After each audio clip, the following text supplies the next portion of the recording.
Hello hi welcome to माय शेतकरी चॅनलला स्वागत आहे तुम्हाला. कसं आहेत सगळंजण? मी बरं आहे, तुम्ही पण बरं आहे म्हणलो मी. माझ्या चॅनलवर तुम्हाला सगळ्यांना मनापासून स्वागत करतोय.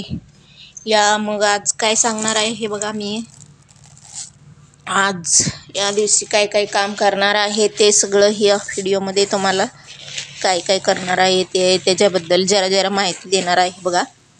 हे बघा मोठं पावटा आहे, पांढरं पावटा.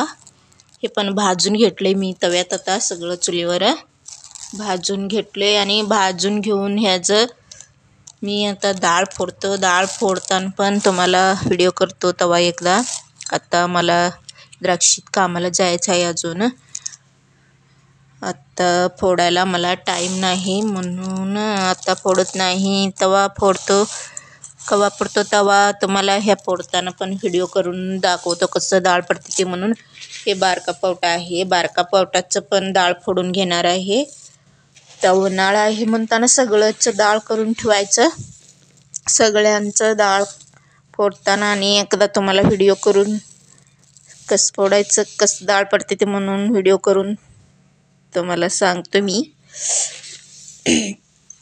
चला तर आता ते भाजून घेतले, आता सगळं भाजून घेतले. आता जेवण करायचं आहे. जेवण आता जाणार आहे द्राक्षीत कामाला. द्राक्षीमध्ये काय काम करायचं आहे ते सांगतो तुम्हाला. काम करायचं आहे ते पण तुमच्या बरोबर सांगणार आहे काय करायचं आहे म्हणून. चला तर अजून मग नेऊ देते ते व्हिडिओला सुरुवात करूया. काय करायचं आहे द्राक्षीमध्ये काम ते बघा. सगळं आतमधलं एक एक सनबर्नीचं दाणं उरले ते पण काढून घ्या लागले. आणि सनबर्नीला कुठले औषध मारून घ्यायचे ते पण सांगणार आहे तुम्हाला. सनबर्नी म्हटलं तर कसं असते बघा, असं उन्हानं असं होते ती सनबर्न म्हणते ती. ते जास्त ऊन पडल्यावर तसं होते. ऊन जास्त नाही पडू दे म्हणून आम्ही जास्त जरा वर पाला राखायला पाहिजे, नाहीतर काय तर बांधून घ्यायला पाहिजे. जास्त ऊन पडलं तर सनबर्नी होऊ शक्यता असते. सनबर्नी झालं तर मार्केटला पण मार बसते म्हणून सगळं एक एक आतमधलं येचून काढून घ्या लागले आम्ही.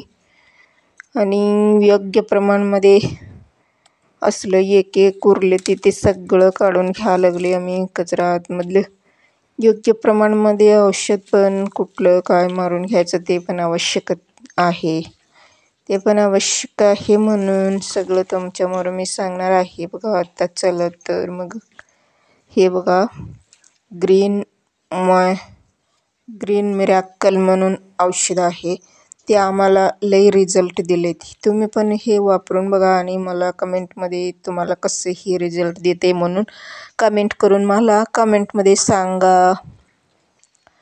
कसं असतं ती मंडळी, आम्हाला एक एक औषध एक एक रीती औषध एक एक पद्धतीनं आम्हाला रिझल्ट दिलं असते.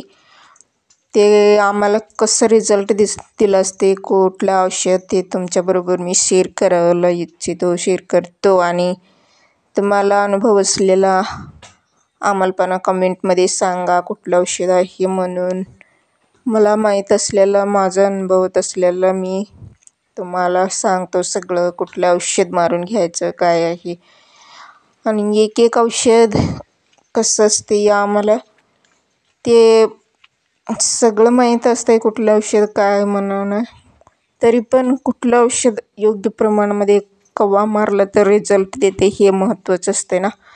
म्हणून तुम्हाला मी सांगतो तो कवा मारायचं ते मला ते सगळ्याला आधी माहीत व्हायला पाहिजे. नाहीतर आल्यावर सगळं मारत बसलं तर कुठलं पण रोग कंट्रोल होत नाही. नमस्ते, थँक्यू. माझं व्हिडिओ कसं वाटले सांगा.